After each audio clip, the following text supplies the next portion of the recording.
नमस्कार दोस्तों, fearful hub में एक बार फिर से आपका स्वागत है। आज की कहानी एक कब्रिस्तान की है जो निहायत ही दिल दहला देने वाली है। दोस्तों, हम सभी जानते हैं कुछ ऐसी सुनसान जगह होती है जहां पैरानॉर्मल एक्टिविटी बहुत ज़्यादा होती है, लेकिन कुछ लोग इसे साइंस का मजाक समझ के बेवजह खतरा मोल ले लेते हैं। तो शुरू करते हैं। उत्तराखंड की पहाड़ियों के बीच बसा छोटा सा गांव भैरवगढ़ किसी सरकारी नक्शे में मुश्किल से ही दिखाई देता था। आबादी मुश्किल से 150-200 लोगों की थी, लेकिन इस गांव के बारे में एक बात आसपास के जिलों में मशहूर थी कि गांव के पुराने कब्रिस्तान में हर रात एक कब्र अपने आप बन जाती थी। सबसे डरावनी बात यह थी कि उस कब्र को किसी इंसान ने कभी खोदते हुए नहीं देखा था। न कोई फावड़ा चलता था, न मिट्टी उठती थी, न कोई आवाज़ आती थी। लेकिन सुबह सूरज निकलते ही कब्रिस्तान में एक नई कब्र दिखाई देती थी। उसके ऊपर गीली मिट्टी होती थी, किनारे बिल्कुल सीधे होते थे, बीच में लगा एक छोटा सा पत्थर हमेशा खाली होता। उस पर कभी कोई नाम नहीं लिखा होता। गांव वाले उस कब्र के पास नहीं जाते थे। उनका मानना था कि जिस दिन किसी ने उस कब्र को छेड़ा, उसी रात अगली कब्र उसी इंसान के लिए बन जाएगी। इसी रहस्य की वजह से कई पत्रकार, यूट्यूबर, तथाकथित पैरानॉर्मल एक्सपर्ट वहां गए, लेकिन कोई भी 2 रात से ज़्यादा उस गांव में नहीं रुक सका। कुछ लौट कर आए, लेकिन उन्होंने भी उस गांव का नाम दोबारा नहीं लिया। एक डॉक्यूमेंट्री फिल्म मेकर की जिद। दिल्ली का एक 31 वर्षीय documentary film maker Vivaan Kapoor भूत प्रेत जैसी बातों पर बिल्कुल विश्वास नहीं करता था। उसका मानना था कि हर रहस्य के पीछे कोई वैज्ञानिक कारण होता है। जब उसने इंटरनेट के एक पुराने फोरम पर हर रात बनने वाली कब्र की चर्चा पढ़ी, तो उसे लगा कि यह लोक कथा से ज़्यादा कुछ नहीं हो सकता। वह कैमरे, drone, night vision camera, audio recorder और लैपटॉप के साथ भैरवगढ़ जा पहुंचा। गांव में प्रवेश करते ही उसे सबसे पहले अजीब बात महसूस हुई। पूरा गांव असामान्य रूप से शांत था। ना बच्चे खेल रहे थे, ना कहीं रेडियो बज रहा था, ना किसी घर से हंसने की आवाज़। हर आदमी उसे ऐसे देख रहा था जैसे वो पहले से जानता हो कि यह शहर वाला ज़्यादा दिन नहीं टिकेगा। गांव के प्रधान गोपाल सिंह ने साफ शब्दों में कहा, अगर वीडियो बनानी है तो दिन में बना लो, रात होने से पहले गांव छोड़ देना, समझे? विवान मुस्कुराया। अगर मैं रात में यहीं रुकूं तो? प्रधान का चेहरा बिल्कुल सपाट हो गया। फिर तुम सुबह एक कब्र जरूर देख के जाओगे। पूरा कब्रिस्तान जहां कोई दफन नहीं था। शाम होने से पहले विवान कब्रिस्तान पहुंच जाता है। जगह उम्मीद से ज़्यादा बड़ी थी, करीब 500 कब्रें होंगी। लेकिन सबसे अजीब बात यह थी कि हर कब्र पर कोई नाम नहीं लिखा था, न जन्म न मृत्यु, बस एक खाली पत्थर लगा था। उसने कैमरे से रिकॉर्डिंग शुरू की। उसी समय पीछे से एक कांपती हुई आवाज आई, नाम इसलिए नहीं लिखते क्योंकि किसी को पता नहीं होता कि अंदर कौन है। विवान मुड़ा। करीब 80 साल का दुबला पतला एक बूढ़ा व्यक्ति खड़ा था। आपका नाम? सब मुझे रामू काका कहते हैं। वह पिछले 75 वर्षों से उसी कब्रिस्तान की देखभाल कर रहा था। विवान ने पूछा, अगर कोई मरता नहीं तो कब्र किसकी बनती है? रामू काका ने धीरे से कहा, यही सवाल पूछने वाले अगले दिन नहीं जीते। रात ठीक 12 बजे विवान ने चारों तरफ कैमरे लगा दिए। एक पेड़ पर, एक कब्रिस्तान के बीच और एक ड्रोन ऊपर मंडरा रहा था और उसके हाथ में एक नाइट विजन कैमरा था। पहले घंटे कुछ नहीं हुआ, सिर्फ हवा और झिंगरों की आवाज, पैरों की सरसराहट। फिर अचानक ऑडियो रिकॉर्डर पर बहुत हल्की आवाज रिकॉर्ड हुई, जैसे कई लोग एक साथ मिट्टी खोद रहे हों। लेकिन कैमरे में कोई दिखाई नहीं दे रहा था। आवाज बढ़ती गई, खर खर खर। विवान ने टॉर्च जलाई। पूरा कब्रिस्तान खाली था, लेकिन आवाज अब उसके ठीक सामने से आ रही थी। वह धीरे धीरे आगे बढ़ने लगा। अचानक उसके पैरों को नीचे जमीन हिलने लगी और मिट्टी ऊपर उठने लगी। बिना किसी इंसान के, बिना किसी औजार के धरती अपने आप फट रही थी। विवान का कैमरा कांपने लगा। उसने रिकॉर्डिंग बंद नहीं की। उसकी आंखों के सामने लगभग 6 फुट का गड्ढा बन चुका था। फिर दोनों तरफ की मिट्टी अपने आप किनारों पर जमने लगी थी। सिर्फ 5 मिनट में ही पूरी कब्र तैयार थी। विवान की मानो सांसें रुक गई। उसने पूरी घटना लाइव रिकॉर्ड कर ली थी। लेकिन तभी उसके पीछे से किसी ने बहुत धीमी आवाज में कहा, अब पत्थर पर नाम भी लिख दो। विवान बिजली की तरह पलटा, लेकिन पीछे कोई नहीं था। तब उसने वापस कब्र की तरफ देखा तो खाली पत्थर पर उंगली से ताजे मिट्टी में सिर्फ एक शब्द लिखा हुआ था, विवान। उसका पूरा शरीर सुन्न पड़ गया। नाम जो भी लिखा गया था, विवान कई सेकंड तक पत्थर को घूरता रहा। उसका अपना नाम बिल्कुल साफ अक्षरों में गीली मिट्टी पर लिखा हुआ था। उसने तुरंत कैमरा उस पत्थर की ओर घुमा दिया। रिकॉर्डिंग चालू थी, लेकिन कैमरे की स्क्रीन पर वह नाम दिखाई नहीं दे रहा था। उसे बहुत ताज्जुब लगा। स्क्रीन में पत्थर बिल्कुल खाली था। विवान ने कैमरे के नीचे किया। नंगी आंखों से दिखा, नाम वही था। अब विवान की हालत खराब होने लगी थी दोस्तों। उसने फिर कैमरे की स्क्रीन देखी, फिर गायब। उसके माथे पर पसीना छलक आया। पहली बार उसे लगा कि शायद यह कोई साधारण घटना नहीं थी। उसने कांपते हाथों से उस नाम को मिटाने की कोशिश की, लेकिन जैसे ही उंगली पत्थर से टकराई, पूरी कब्र के भीतर से किसी के जोर जोर से सांस लेने की आवाज आई, जैसे कोई जिंदा आदमी मिट्टी के नीचे बंद हो। विवान डर कर पीछे हट गया। आवाज कुछ सेकंड चली, फिर अचानक बंद हो गई। सूरज निकलने से पहले ही गांव के लोग कब्रिस्तान पहुंच गए। उन्होंने नई बनी कब्र को देखा। किसी ने आश्चर्य नहीं जताया, मानो यह रोज की घटना हो। लेकिन जब विवान ने पत्थर पर लिखा अपना नाम दिखाया तो सबके चेहरे फक पड़ गए। प्रधान गोपाल सिंह कुछ देर चुप रहे, फिर बोले, 55 साल बाद फिर किसी का नाम दिखाई दिया है। 55 साल बाद मतलब? आखिर बार ऐसा तब हुआ था जब मेरे पिताजी जवान थे। जिस आदमी का नाम उस रात पत्थर पर लिखा था, वह अगले 3 दिनों तक जिंदा रहा, और चौथी रात उसकी लाश कभी नहीं मिली। कभी नहीं, सिर्फ उसकी कब्र रह गई। दीवान ने हंसने की कोशिश की।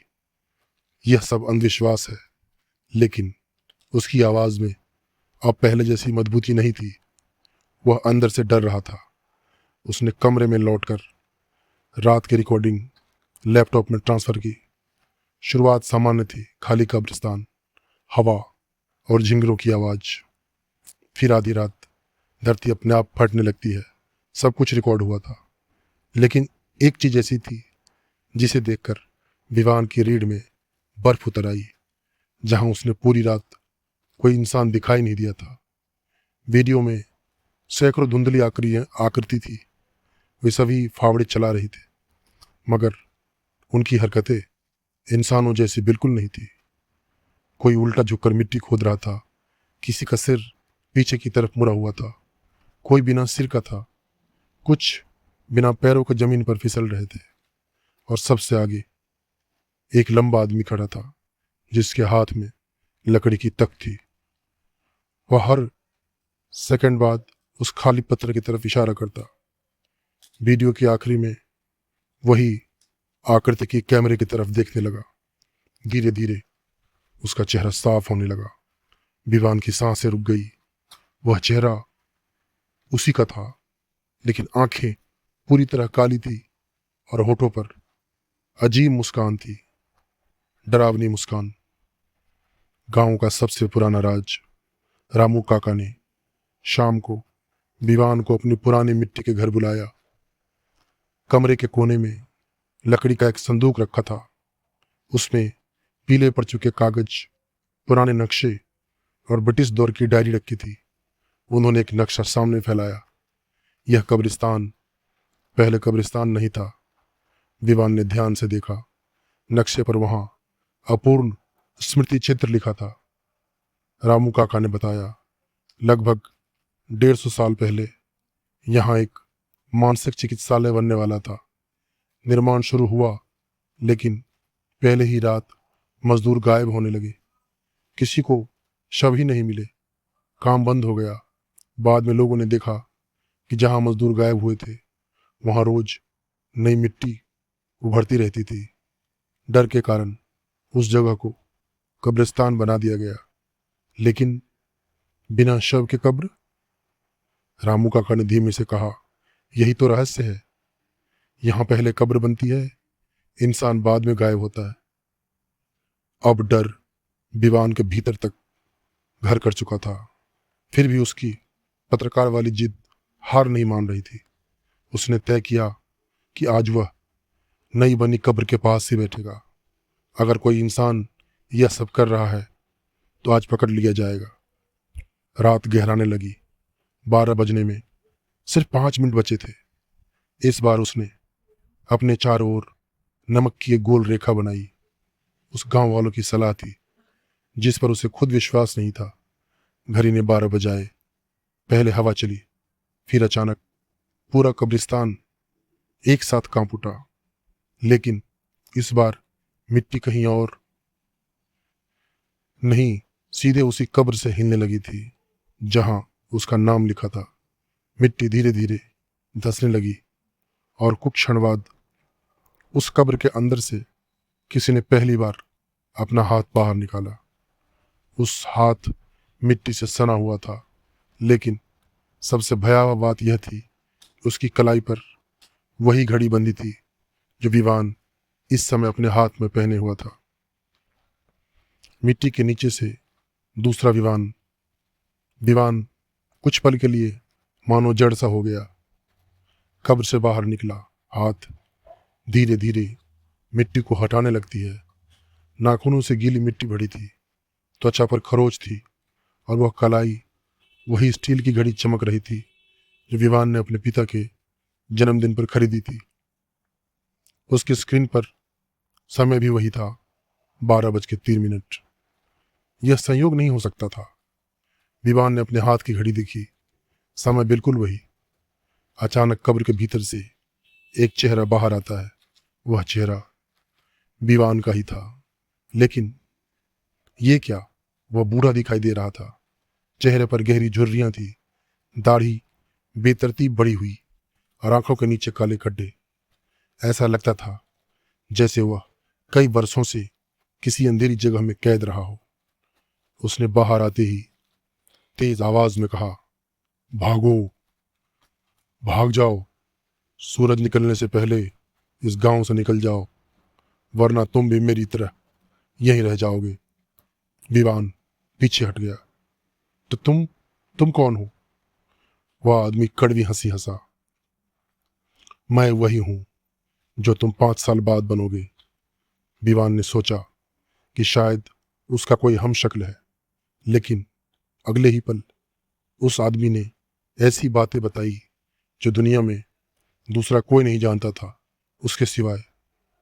तुम्हारी माँ को चाय में चीनी कम पसंद है ना? तुम्हारे लैपटॉप का पासवर्ड तुम्हारे स्कूल का रोल नंबर है ना? तुमने 12 साल की उम्र में अपने दोस्त की साइकिल चुराकर नदी में गिरा दी थी ना? विवान का चेहरा फक पड़ गया। ये सब उसकी निजी यादें थी। कोई अजनबी इन्हें कैसे जान सकता था? बूढ़े विवान ने मिट्टी झाड़ते हुए कहा, यह कब्रिस्तान लोगों को नहीं खाता, यह उनकी यादें खाता है। क्या मतलब? हर रात यहाँ एक नई कब्र इसलिए बनती है क्योंकि यह किसी ऐसे इंसान को चुनता है जो सच की तलाश में आता है। पहले उसकी यादें मिट्टी में दफन होती हैं, फिर उसका पहचान, और आखिर में वह इंसान खुद गांव का हिस्सा बन जाता है। विवान कुछ समझ पाता उससे पहले कब्रिस्तान में एक साथ कई कदमों की आवाज गूंज उठी। बिना चेहरे वाले कब्र खोदने वाले। चारों दिशाओं में धुंध सी उठने लगी। उस धुंध में दर्जनों आकृतियां दिखाई देने लगी। उसके शरीर इंसानों जैसे थे, लेकिन चेहरे की जगह सिर्फ चिकनी त्वचा थी। न आंखें, न नाक, न होठ। हर एक के हाथ में पुराना लोहे का फावड़ा था। वे बिना किसी आवाज किए कब्र के चारों ओर खड़े हो गए। फिर सब ने एक साथ फावड़े जमीन पर मारे। ठक। पूरे कब्रिस्तान में कंपन फैल गया। दूसरी चोट। ठक। विवान को लगा जैसे उसके सिर के भीतर कोई पुरानी याद टूट रही हो। उसे अचानक अपने स्कूल का नाम याद नहीं रहा। तीसरी चोट। ठक। उसे अपने कॉलेज का पहला दिन याद नहीं आया। चौथी चोट। उसने अपनी जेब से मोबाइल निकाला। स्क्रीन पर उसकी और उसके माता पिता की तस्वीर वॉलपेपर थी, लेकिन वह दोनों चेहरों को पहचान नहीं पा रहा था। ये कौन है? वह घबरा गया। बूढ़े विवान ने उसका हाथ पकड़ लिया। यही शुरुआत है। अगर सूर्योदय तक यहाँ रहे तो तुम अपना नाम तक भूल जाओगे। भागते भागते दोनों कब्रिस्तान के बीच बने पुराने गोल पत्थर के चबूतरे पर पहुंचते हैं। वहां एक जंग लगा लोहे का दरवाजा जमीन के भीतर खुला हुआ था। विवान ने टॉर्च अंदर डाली। सीढ़ियां नीचे जा रही थी। दीवारों पर सैकड़ों नाम खुदे थे, लेकिन हर नाम आधा मिटा हुआ था, जैसे किसी ने जानबूझकर लोगों की पहचान मिटा दी हो। सबसे नीचे एक विशाल कमरा था। कमरे के बीचों बीच काले पत्थर पर एक लंबा सा स्तंभ खड़ा था। उस पर सिर्फ एक पंक्ति लिखी थी, जिसे दुनिया भूल जाती है उसे यह भूमि हमेशा याद रखती है। उसी क्षण स्तंभ के भीतर किसी बच्चे की रोने की आवाज आई, और उसके बाद किसी बूढ़े की हंसी। फिर दोनों आवाजें एक साथ मिल गई। विवान ने पीछे मुड़कर देखा। सीढ़ियों का रास्ता धीरे धीरे मिट्टी से बंद होना शुरू हो चुका था। वे अब जमीन के नीचे फंस चुके थे। जमीन के नीचे छिपा हुआ अभिलेख। सीढ़ियों का रास्ता पूरी तरह बंद हो चुका था। ऊपर की दुनिया का उनका संपर्क टूट गया था। कमरे में केवल विवान की टॉर्च की रोशनी बची थी। काले पत्थर के स्तंभ के नीचे पीछे लकड़ी की अलमारियां बनी थी। उसमें धूल से ढकी सैकड़ों मोटी रजिस्टर जैसी किताबें रखी थी। हर किताब के ऊपर एक वर्ष लिखा था। 1879, 1880, 1881, और यह सिलसिला वर्तमान वर्ष तक चलता था। विवान ने सबसे नई किताब उठाई। उसके पहले पन्ने पर लिखा था, इस वर्ष बनने वाली कब्रें। उसके नीचे तारीखें थी। हर तारीख के सामने एक वाक्य, एक कब्र तैयार। कहीं कोई नाम नहीं, लेकिन आखिरी पन्नी पर पहुंचते पहुंचते उसका दिल धड़कना भूल गया। आज की तारीख के सामने लिखा था, कब्र संख्या 41, स्मृतिपूर्ण शरीर शेष। उसके नीचे एक खाली स्थान था, मानो किसी का इंतजार किया जा रहा हो। बूढ़े विवान ने धीरे से कहा, तुम जिस कहानी को श्राप समझ रहे हो, उसकी शुरुआत लालच से हुई थी। 1879 की किताबें खोली। उसमें दर्ज था कि अंग्रेजों के समय यहाँ एक गुप्त शोध केंद्र बनाया गया था। वहाँ ऐसे लोगों पर प्रयोग किए जाते थे जिनकी पहचान मिटा दी जाती थी। कैदी लापता, मजदूर अनाथ, और वे लोग जिन्हें कोई खोजने वाला नहीं था। प्रयोग असफल रहे, लोग मरने लगे। फिर एक रात पूरी इमारत जमीन में धंस गई, लेकिन मरने वालों के शव कभी नहीं मिले। सिर्फ उनकी स्मृतियां इस जगह में रह गई। धीरे धीरे वह स्थान ऐसा बन गया जहां जो भी सच जानने आता उसकी यादें उसी अदृश्य संग्रह का हिस्सा बनने लगी। यही कारण है कि यहाँ कब्र पहले बनती है, बूढ़े दीवान ने कहा, क्योंकि यह जगह शरीर नहीं पहचान दफन करती है। अचानक पूरा कमरा कांप उठा। काले स्तंभ पर दरारें पड़ने लगी और उन दरारों से धुएं जैसी आकृतियां निकलने लगी। हजारों फुसफुसाती आवाजें एक साथ गूंज उठी। एक स्मृति, दो, एक नाम, दो, एक जीवन, दो। बूढ़े दीवान के हाथ में एक पुराना लोहे का हथौड़ा थमा दिया। अगर यह स्तंभ टूट गया तो यहाँ कैद सारी स्मृतियां मुक्त हो जाएंगी। अगर नहीं टूटी तो तुम यहीं रह जाओगे। और तुम? बूढ़ा मुस्कुराया। मैं तो बहुत पहले यहीं रह गया था। दीवान ने पूरी ताकत से हथौड़ा उठाया। पहला वार किया, पत्थर में हल्की दरार। दूसरा वार किया, पूरे कमरे में चीख गूंज उठी। तीसरी बार काला स्तंभ बीच से टूट गया। उसी क्षण तेज सफेद रोशनी पूरे तहखाने में फैल गई। अलमारी में रखी सारी किताबें अपने आप खुल गई। उसके पन्नों से धुएं जैसी अनगिनत परछाइयां निकली और ऊपर की ओर उड़ने लगी। सैकड़ों आवाजें पहली बार शांत हो गई। जहां अब कोई नई कब्र नहीं बनती। जब दीवान की आंख खुली तो वह कब्रिस्तान के बाहर पड़ा था। सुबह हो चुकी थी। गांव वाले उसके चारों ओर खड़े थे। रामू काका की आंखों में आंसू थे। उन्होंने सिर्फ इतना कहा, आज आज पहली बार कोई नई कब्र नहीं बनी। दीवान लड़खड़ाते हुए कब्रिस्तान के भीतर गया, जहां पिछली रात उसकी नाम वाली कब्र थी। वहां अब सिर्फ समतल जमीन थी। सैकड़ों पुरानी कब्रों के पत्थरों पर पहली बार नाम उभर आए थे। हर कब्र अब किसी असली इंसान की पहचान वापस बन चुकी थी। लेकिन दीवान को एक अजीब कमी महसूस हुई। उसे याद ही नहीं था कि वह इस गांव क्यों आया था। कैमरा उसके पास था, रिकॉर्डिंग भी सुरक्षित थी, मगर वीडियो में केवल कब्रिस्तान दिखाई दे रहा था। न कोई कब्र अपने आप बनती दिखी, न कोई परछाई, न कोई तहखाना, न कोई बूढ़ा दीवान। मानो जैसे कुछ हुआ ही न हो। उसे दुनिया के सामने साबित करने के लिए कोई सबूत बचा ही नहीं था। दीवान चुपचाप गांव छोड़कर चला गया।